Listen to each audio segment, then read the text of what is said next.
ভাগিব নেকি সোণোৱাল চৰকাৰ সুযোগ বিচাৰিছে কংগ্ৰেছ AIUDF-এ কি স্থিতি অসম গণ পৰিষদৰ এৰিবনে হাগ্ৰামাই বিজেপিক ৰাজ্যত গঠন হ'ব নতুন চৰকাৰ বিজেপিৰ পৰা ওলাই আহি অগপই ল'ব নতুন চৰকাৰ গঠনৰ নেতৃত্ব সমৰ্থন দিব হাগ্ৰামায়ো এই আশা বিৰোধী কংগ্ৰেছ AIUDF-ৰ দিছপুৰত চৰকাৰ গঠন কৰিবলৈ লাগে মেজিক নম্বৰ 64 অগপ 14 BPF 12 কংগ্ৰেছ 25 AIUDF 13 আৰু মুঠ 64 অৰ্থাৎ ৰাজ্যত বিজেপি চৰকাৰ গঠনৰ সম্ভাৱনা অবাস্তৱ নহয়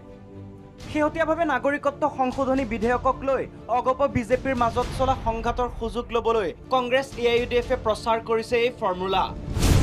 কিন্তু বিকল্প চৰকাৰ গঠনক লৈ কংগ্ৰেছৰ মাজতে যেন ভিন্নমনিৰ ভিন্নমত আমি এটো ভাবিছো এই চৰকাৰখন আৰু যদি বৰ্তি থাকে তেতিয়াহ'লে অসমখন হয়তো আৰু সাংঘাতিক ধৰণৰ এটা বেয়া অৱস্থালৈ যাবগে গতিকে সময় থাকোতে আমি আহ্বান জনাইছো যে এই চৰকাৰখনক আপোনাৰ যদি কি বুলি কয় চৰকাৰখন যদি আঁতৰাই এখন বিকল্প চৰকাৰ কৰি অসমখন ৰক্ষা কৰিব লাগে মইতো আজমলৰ লগত হাত নিমিলাম দলেও যে মিলাব মই নাভাবোঁ যে দলে মিলাব আৰু আমি নকৰোঁ মইতো বিৰোধিতা কৰিম মই যিদিনাখনলৈকে আছোঁ আগেও আছোঁ এতিয়াও আছোঁ মোৰ মত মই নহ'ম আৰু আমি আপোনালোকক বাৰম্বাৰ কৈছোঁ যে অসম চুক্তিৰ বাবেহে আমি যিহেতু এখন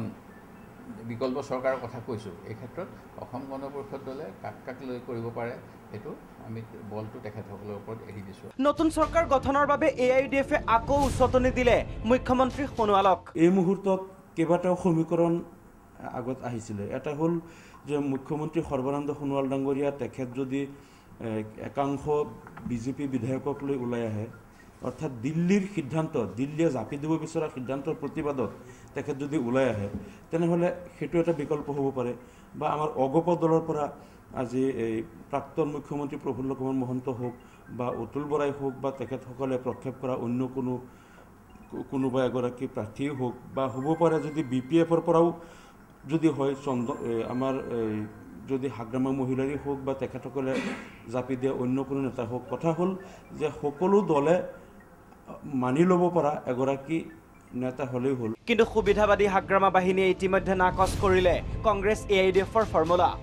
মুঠতে ৰাজনীতিত অসম্ভৱ একো নাই যদিও কংগ্ৰেছ AIUDF-ৰ উচতনিত অগপ আগবঢ়াৰ কোনো সম্ভাৱনা নাই এই কথা জানে কংগ্ৰেছ AIUDF-এও মুঠতে চৰকাৰখনত অস্থিৰতা আনিবলৈহে যে বিৰোধী শিবিৰে এই কৌশল ৰচনা কৰিছে সেয়া স্পষ্ট ভিডিঅ' জাৰ্নেলিষ্ট সৌৰভৰ সহযোগত ৰমেন কলিতা প্ৰাগ নিউজ